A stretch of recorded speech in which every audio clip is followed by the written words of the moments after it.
नेताजी आप बहुत दिनों से दिल्ली में थे, कोई रणनीति बना क्या? नहीं नहीं, कोई रणनीति नहीं बना रहे थे।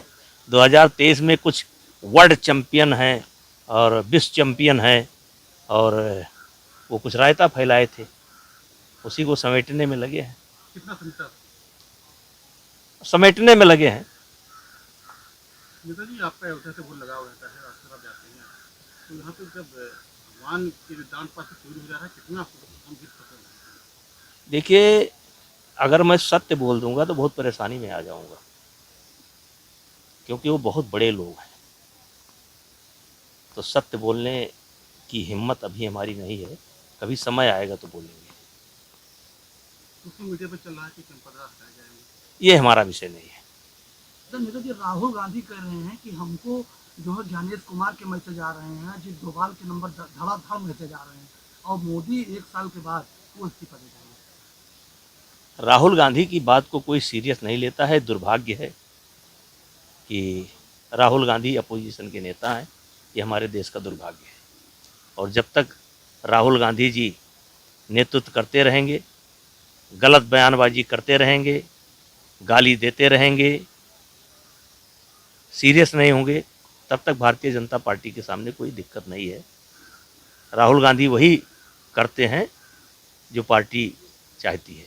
बंगाल में आपने भी कहा था कि बीजेपी की सरकार बन जाए, बीजेपी की सरकार बन गई। अब तक की जो सरकार चली, क्या लगता है आपको, क्या आपके उससे ला सकती है? देखिए, 10 दिन में 20 दिन में सरकार की परफॉर्मेंस को आप नहीं देख सकते, लेकिन जिस तरीके से वहाँ भगदड़ मची है, ये भगदड़ नेताओं की भगदड़ नहीं है।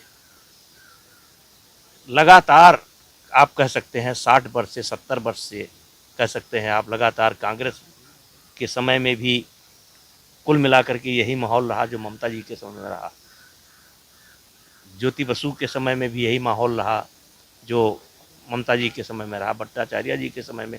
यानी कि एक ऐसा पक्ष था जो लगातार दबाया गया है, और भारतीय जनता पार्टी के नेता अमित शाह बधाई के पात्र हैं कि उन्होंने पत्थर पर दूब उगाने का काम किया है, और परिणाम अपने आप में ये जो भगदड़ मची है, यही परिणाम है कि लोग कितना त्रस्त थे। जनता को छोड़ दीजिए, उनके नेता त्रस्त थे, आज वो पार्टी छोड़ करके भग रहे हैं।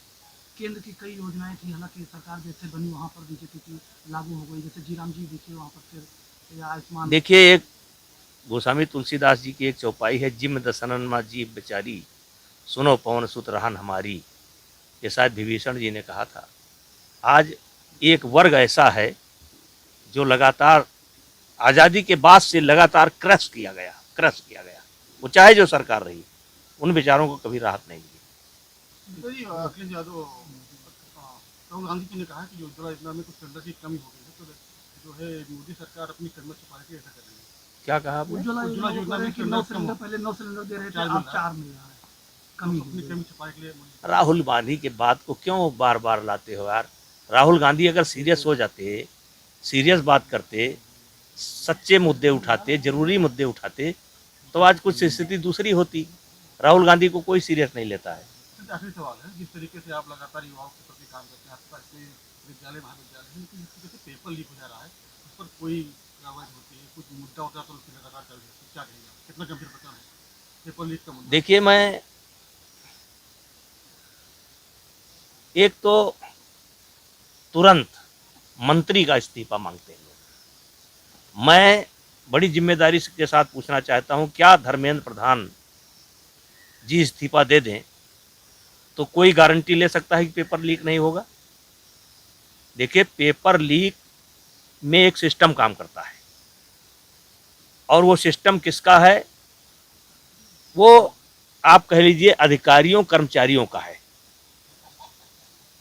मंत्री सब जगह जाकर के रखवाली नहीं कर सकता है। कुछ लोगों को हो सकता है मेरी बात बुरा लगे, लेकिन इस सिस्टम को ठीक करने की जरूरत है।